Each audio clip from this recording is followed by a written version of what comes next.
ఈ రోజు మాయా తరగతిలో కూలం చట్టం బోధించబడింది. దీని ప్రకారం రెండు ఛార్జీల మధ్య స్థిర శక్తి వాటి దూరం యొక్క వర్గానికి విలోమానుపాతంలో ఉంటుంది. అంటే దూరం రెట్టింపు అయితే బలం 4వ వంతు అవుతుంది. దూరం సగానికి తగ్గితే బలం 4 రెట్లు అవుతుంది.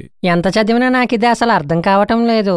మాయా పుస్తకాలలో సమాధానాల కోసం వెతుకుతున్నప్పుడు అకస్మాత్తుగా కరెంటు పోయింది. కొవ్వొత్తు వెలిగించింది. సమీపంలోని గోడపై కొవ్వొత్తు కాంతి చాలా తీవ్రంగా ఉందని, ఒక చిన్న ప్రాంతంలో వ్యాపించిందని గమనించారు. దూరంగా ఉన్న గోడపై తీవ్రత చాలా తక్కువగా ఉంది, కానీ ప్రాంతం పెద్దది. ఒక ఐడియా వచ్చింది. కొవ్వొత్తి వెలుగు ఒక ఛార్జ్ లాంటి బిందువు మూలం. దాని కాంతి అన్ని దిశల్లో సమానంగా వ్యాపిస్తుంది. ఒక కొవ్వొత్తి వెలుగులో ఒకేసారి విడుదలయ్యే ఫోటాన్ల సంఖ్యను n అనుకుంటే r దూరంలో అన్ని ఫోటాన్లు 4πr² విస్తీర్ణం గల గోళ ఉపరితలంపై సమానంగా వ్యాపిస్తాయి. ఒక యూనిట్ వైశాల్యంలో ఫోటాన్ల సంఖ్య n/4πr². అందుకే దూరం గోడపై వెలుతురు తక్కువగా, దగ్గర గోడపై ఎక్కువగా కనిపిస్తుంది.